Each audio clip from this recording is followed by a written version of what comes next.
On our 5th wedding anniversary, my husband admitted his secretary was 7 months pregnant. It's not my fault you can't have a baby. That night, I packed my things. The next morning, when he saw the signed divorce papers, he completely lost it. You know, there are moments in life that just shatter you. The kind of moment that redefines everything you thought was real. For me, it came 5 years into a marriage I thought was rock solid, when my husband, Zane, looked me in the eye and in a voice so quiet it was almost defeated, confessed, "My secretary, Maya, she's 7 months pregnant and it's mine." Can you even imagine? 7 months. My world didn't just spin, it imploded, leaving me suspended in a void of pure, cold pain. My name's Audrey Robinson, and for half a decade, all Zane had ever wanted was a child. He pleaded with me, tears in his eyes. "Addie, the baby is already 7 months along. Please, let her keep it." Then, softer, almost manipulative, "I'll walk away with nothing, but please don't take this child away from her." I just nodded, my mind a tangled mess. Fine, let Maya have the baby. After all, this was his long-sought, illegitimate child. Who was I to stand in its way? For 5 years, our marriage had been childless. Initially, I believed it simply couldn't be forced. If it was meant to happen, it would. Zane, once, shared that belief. He'd comfort me. "Audrey, don't worry. Good things take time. Our little one is probably just waiting for the perfect moment." I truly believed him then. He loved children, and his understanding of my heartache meant everything. But the last 2 years, the pressure from his parents, my in-laws, started to get to him. Subtle comments about my inability to conceive began to surface, innocent at first, then increasingly pointed. Then, without even talking to me, Zane booked an appointment with a renowned gynecologist. For me, he wanted me tested. The anger that surged through me was unlike anything I'd ever felt in our marriage. I just exploded. "Zane, if anyone needs testing, it's you. It's far simpler for men." My voice shook, but I wouldn't back down. "If your results are normal, then I'll consider it. That's the fairest, least painful way." His face darkened, eyes narrowed with indignation. "How could I possibly have a problem?" he protested, sharp and defensive. "It's been 5 years. Are you really not considering our future? All I'm asking is for you to get tested. If there's an issue, we can find other ways. Don't you want our baby? One created from our love." His words hit me like a physical slap. He twisted it, accusing me of standing in our way. The gentle, loving Zane I knew seemed to vanish, replaced by someone cold, calculating, and cruel. Taking a deep breath, I regained my composure. "If you're willing to take the test, then I will too." But I refuse one-sided suspicion. He crumpled, shoulders slumping, warmth gone from his eyes, replaced by an unsettling coldness. From that moment, everything changed. He was always on business trips, each one longer than the last. When he was home, he was distant, mind elsewhere. My stories barely registered. His responses were half-hearted, asking about his work, hoping for a glimpse into his world. He'd just smile and brush it off. We weren't even polite acquaintances anymore, just two people bound by a marriage that felt like a distant memory. I foolishly clung to the belief it was a phase, that his neglect was temporary, work-induced stress. Then came the day he returned from another trip, and for the first time in 5 years, something stopped my heart. His wedding ring was gone. That ring! I designed it myself. 30 nights, meticulously perfecting every detail, every curve, as if crafting the very foundation of our future. Zane had been there, supporting me, understanding the love and hope I poured into it. He knew its symbolism. Suppressing the ache in my chest, I forced a casual tone. "Where's your ring?" He glanced at his bare finger, feigning surprise, then chuckled softly. "Oh, I took it off swimming and forgot." His nonchalance was a punch to the gut. The emptiness in my chest spread, cold and chilling. I couldn't lie to myself anymore. Zane was a man of details. If he could forget something so significant, it meant he'd stopped caring about what that ring represented. Our promise. I swallowed hard, a lump in my throat. I knew I had to talk to him, understand what had gone wrong. But before I could, he spoke. That night, the same night I'd learned the diamond ring I designed had become our company's bestseller, he dropped the bomb. "Audrey," his voice heavy, devoid of emotion, "I need to tell you something." My heart skipped a beat. "Maya, my secretary, she's pregnant. 7 months now. 7 months. My mind raced. The math was simple. That was right after our argument about children, right when he started to pull away. The signs had been there all along, if only I'd been willing to see them. His apology followed, soft and hollow. "Audrey, I'm sorry. I was drunk. I wasn't thinking." It was just that one time, I swear. I've never traveled alone with her since. His words felt muffled, underwater, never truly reaching me. My hands shook so violently I dropped my glass. It shattered into 1,000 pieces, each shard reflecting the brokenness inside me. 7 months pregnant. Due in 2, maybe 3 months. This wasn't a recent discovery. He had known all along. And by doing nothing, he'd silently allowed this child to grow, knowing how it would devastate me. The betrayal was unbearable. Then he added, Maya tried to terminate the pregnancy last month. We both wanted to correct our mistake, but it didn't work. Her body's been weak ever since. He genuinely believed this desperate attempt would redeem him.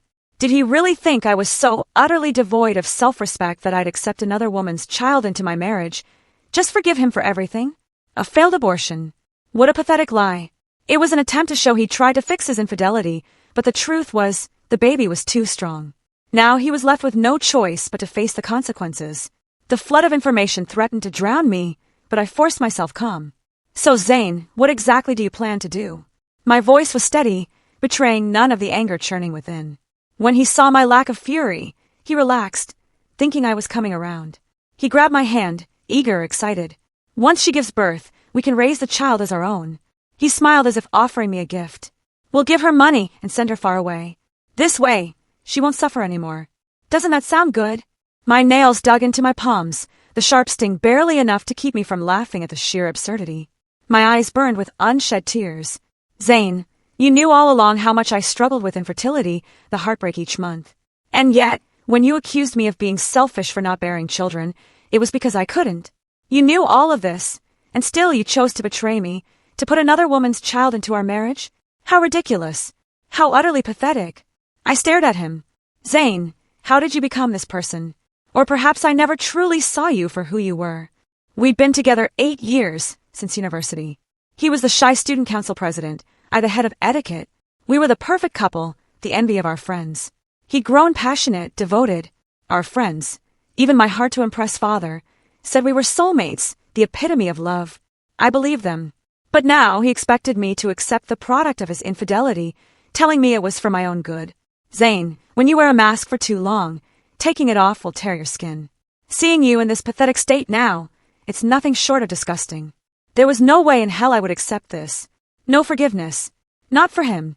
I knew if he persuaded Maya to have his child, there was a promise. Just give birth, and I'll divorce my wife. Now he offered to let us raise the baby, as if that would control me, erase my resentment. He believed by eliminating my threat, he could control everything. Zane, you really have it all calculated, don't you? Every angle, every move, all designed to maintain your perfect little facade. Even now, you're trying to spin it all as an unfortunate accident, a drunken mistake, an unexpected pregnancy, a failed abortion, just to protect your carefully crafted image. How thoughtful of you. I didn't answer his question directly. Instead, I took a slow, deliberate breath, wiping away a tear, then looked at him with a serene, almost gentle expression. Then make sure you properly compensate Maya for everything she's been through, I whispered, my voice calm but edged with something he couldn't quite read. He froze, then relaxed, a rehearsed smile. He stepped closer, wrapping me in an embrace that felt both familiar and cold. Audrey, he murmured. Don't overthink this. That baby is ours. Thank you for supporting my decision. My voice was quiet, almost too agreeable. But inside, everything was shifting. I wasn't just supporting his decision.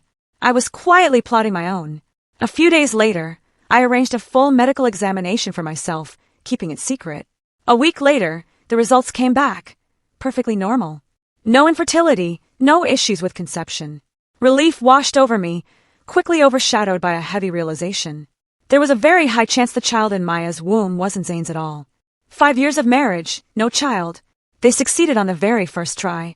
The irony was almost laughable. My mind went back to his reaction when I asked him to get tested. So confident, so sure he couldn't be the problem. Almost like he was hiding something. Zane, I thought, if you want a child so badly that you'd betray our marriage, abandon every ounce of morality, and deceive everyone, then fine. I'll give you what you want, and I'll make sure you get exactly what you deserve. Later, I was at a cafe, surrounded by post-nuptial property agreement papers. After Zane's confession, I told him I couldn't just overlook the betrayal, couldn't simply forgive him. He looked at me, guilt in his eyes, voice cracking. Audrey, I was wrong. I'll do anything to make it up to you. I looked at him calmly. Right now, I feel incredibly insecure. But because I truly love you, I'm willing to trust you one more time. He swore he'd never betray me again. But I knew I had to take control. I no longer trusted him. But something deeper was driving me now. I nodded as if reassured. Then, as if an afterthought, I suggested, Zane, if you truly want to ease my worries and make me feel more secure, how about transferring our jointly owned fixed assets to my name? He stiffened, hesitation flickering. I pressed on. I genuinely want to continue our life together. This arrangement would give me peace of mind.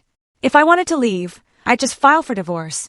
We've been together 8 years. I can't just let go. I will accept this child and raise them as my own. I'm willing to give you another chance. My voice trembled slightly, a single tear slipping. Zane, initially hesitant, fell silent. He chose to believe in the obedient and reasonable woman he'd spent 8 years with. He believed everything was still under his control. Oh, how arrogant he was.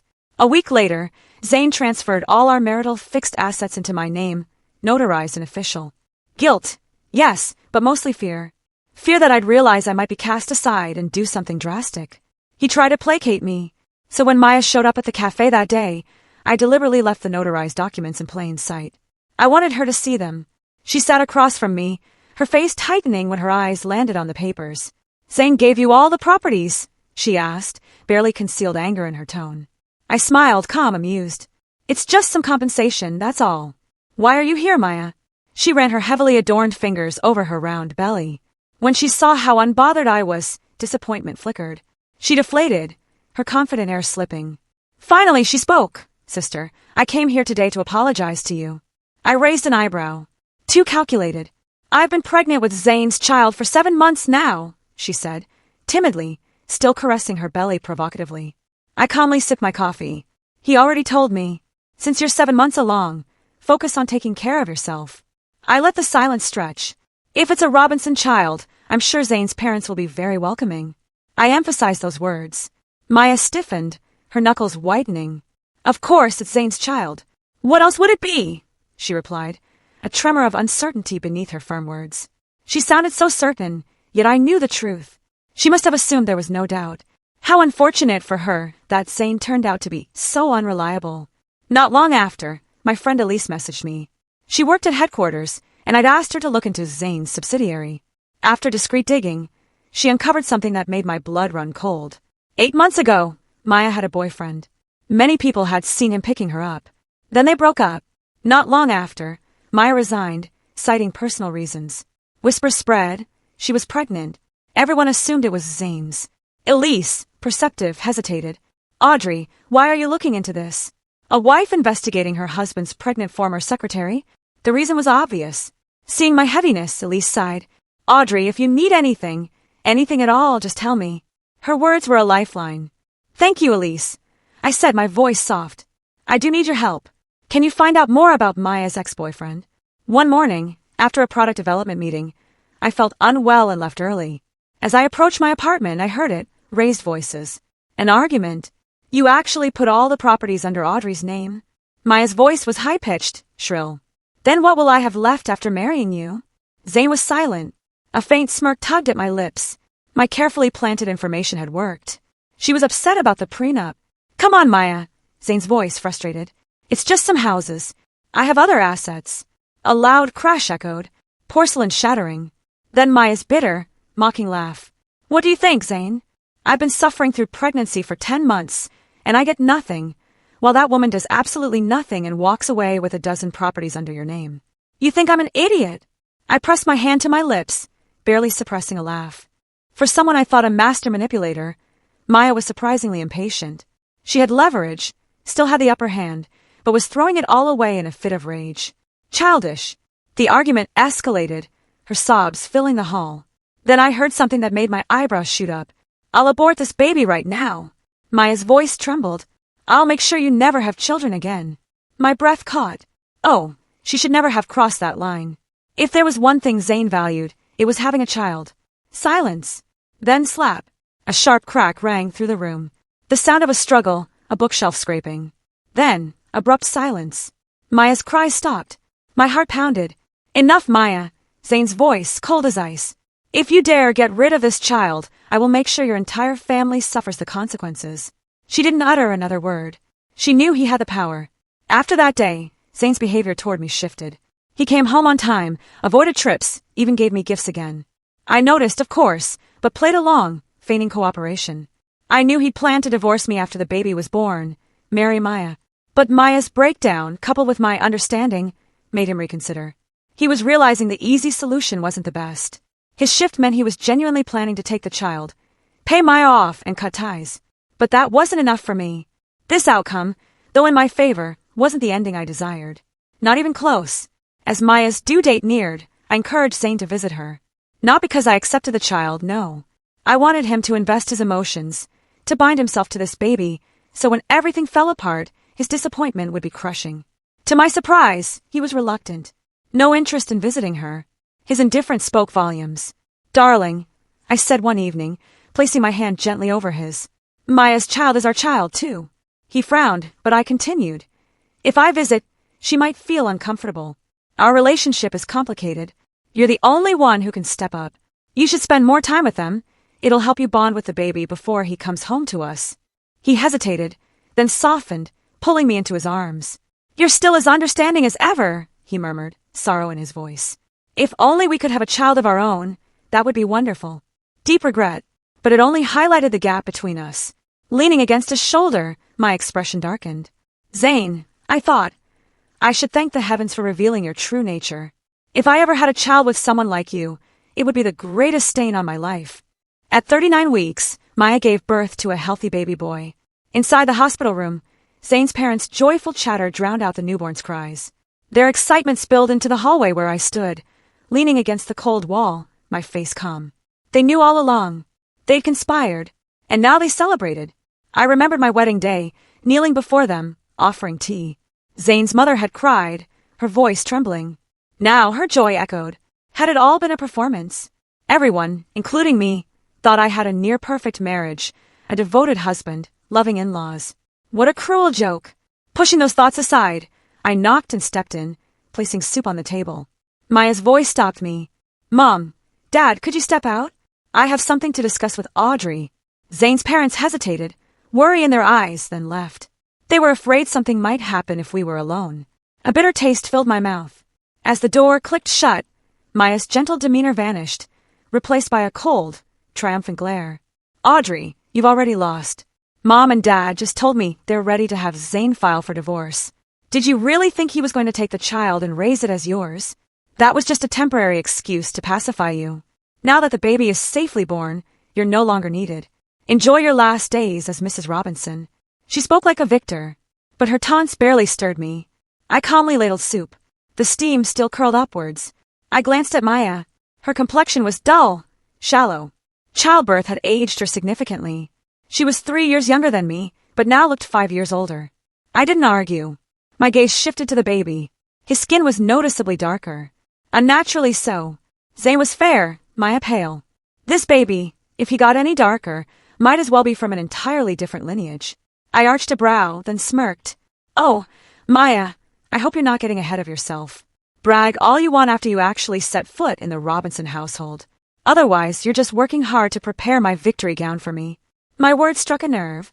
Maya's eyes filled with hatred, her expression twisting with malice. A sudden wave of unease.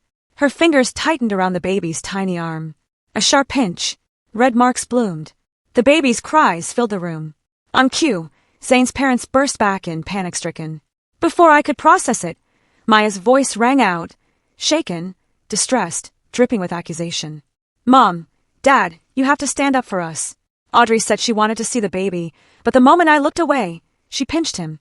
Look, his arm is swollen." My in-laws pushed past me, examining the child. Seeing the red marks, Zane's mother's expression darkened. The warmth was gone, replaced by resentment. I shook my head, silently denying it, but I knew the truth wouldn't matter. They'd always believed the mother over the many years daughter-in-law. As the baby's cries subsided, Zane's mother sighed, then spoke in a low, measured tone. "Audrey, you've seen it yourself all these years. You still haven't been able to bear a child. Although we truly like you as our daughter-in-law, we cannot ignore certain pressures. Now that Maya has given birth to Zane's son, we want to offer you some compensation. Even if you divorce Zane, we will always be family. Hearing this, the tension in my heart finally eased. I chuckled softly. Her grandson had just been born, and she wasted no time getting straight to the point. How typical. A family so hypocritical, so indifferent. I didn't respond to her words of comfort. Instead, I lifted the bowl of soup I'd poured and downed it in one go. Mom, this fish soup, you taught me how to make it 4 years ago. I have always respected and cherished you. But today, this will be the last time I call you Mom. There's no need to talk about family anymore.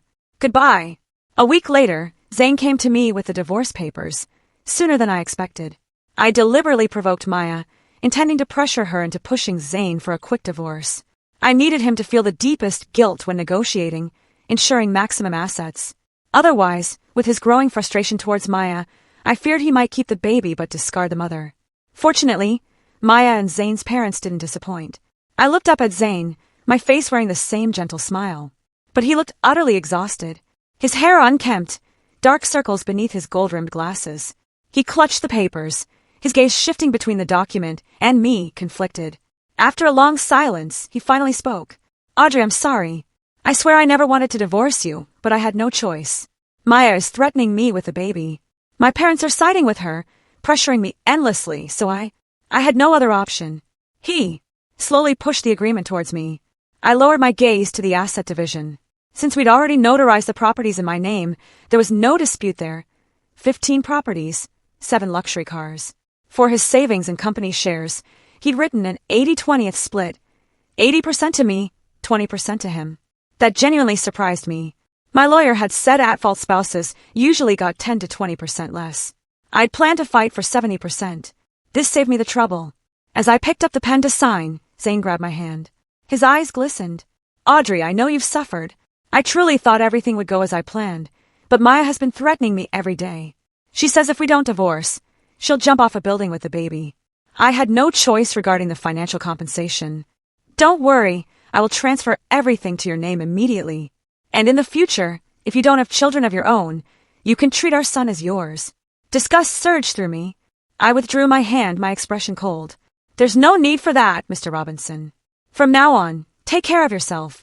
With that, I signed the papers and walked away without looking back. Zane had no idea. If I ever wanted a child, I would have one of my own. But as for him, that was no longer an option. Over the next 2 weeks, I sold off all the company shares Zane had allocated to me at a high price. The profits were significant. Staring at my bank account, I couldn't suppress a satisfied smile. Then, a message from Ezra Sullivan, Maya's ex-boyfriend. Elise had tracked him down the week Maya gave birth, but I told her to wait until my divorce was finalized and the shares sold. Now, the timing was perfect. When I finally met Ezra, I skipped the pleasantries. He was rugged, unrefined, far from what I expected. I pulled a photo from my bag, Maya holding a baby, alongside the Robinson family. Ezra glanced at it indifferent. We've already broken up. This has nothing to do with me. I sighed, resisting the urge to roll my eyes at his obliviousness. If we go by the timeline, Maya got pregnant around August last year. At that time, were you absolutely certain you had already broken up? Or, to put it bluntly, are you sure you didn't sleep together after that? Ezra's brows furrowed, lost in thought. Then realization. Wait, are you saying this child might be mine? I gave him a firm nod. He stared, stunned, then slowly lowered his gaze to the photo. He sat frozen, fingers tightening around the edges, examining it. Then, suddenly, he pulled out his phone. He scrolled quickly, handing it to me. A long list of hotel booking records. Most were from last summer, July to September. The dates aligned perfectly with Zane and Maya's business trips. So Maya had been traveling with Zane for work, then coming back to meet Ezra. I methodically screenshotted every page. Then I proposed a deal. I can tell you the truth, but you have to promise not to mention my involvement. He nodded without hesitation. All right, I said. That boy is yours, 100%. The man in this picture, my former husband, has fertility issues. It's impossible for him to have gotten Maya pregnant. Of course, I wasn't actually 100% certain, but I needed Ezra's fury to work in my favor. The moment my words landed, bang. Ezra slammed his fist onto the table. The quiet man was gone, his face twisted with rage. Where are they? His fury was unmistakable. I'd heard men from traditional backgrounds took bloodlines seriously. His explosive reaction, especially when I mentioned the boy, confirmed it. Without hesitation, I handed him the addresses of Maya's postpartum care center and Zane's company. Ezra gripped the paper, knuckles white, barely keeping his emotions in check. Yet, before storming off, he still managed to thank me. After all, if I hadn't revealed the truth, he might never have known he had a biological son Maya was using as her golden ticket to wealth. The next time I heard about Maya and Zane, it was from the local trending news. I clicked on the leaked report. There he was, Ezra, standing in front of Zane's company headquarters and the postpartum center, holding up a massive banner. Company CEO Zane and my ex-girlfriend Maya, return my son to me. I couldn't hold back my laughter. The comment section was flooded. Just get a paternity test. Nothing else matters. Honestly though, that kid looks nothing like the CEO. He's way too dark-skinned. No test needed. We already know who the real father is. Then, Zane just divorced his ex-wife in July, and the child was already born. Affair undeniable. This CEO looks so familiar. Why do I feel like I've seen him at a urology clinic? My fingers froze. A urology clinic? If this netizen was right, Zane must have known from the start about his fertility issues. Yet, he still made all these despicable choices. The public uproar gained momentum, the trending topic shooting to the top of Oceanside City's news charts overnight. The company's stock price plummeted. I looked at the substantial sum in my bank account and felt a deep sense of satisfaction. This was exactly why I hadn't contacted Ezra before the divorce. If he'd found out, he would have caused a scene immediately, and the shares I received would have already lost their value. But now, after selling them at a high price, I could let Ezra make a fuss. This was the best course of action. The trending topic stayed at the top for an entire day and night before cooling down. Elise came to me with the latest gossip. Did you hear, Audrey? The child really isn't Zane's. Yesterday's drama caused such a stir. So many people went to that maternity center just to watch the chaos. Zane must be completely furious, insisting on the paternity test. Word is Maya almost jumped out of the window to avoid it. And when the results came in, the Robinson family looked absolutely pale.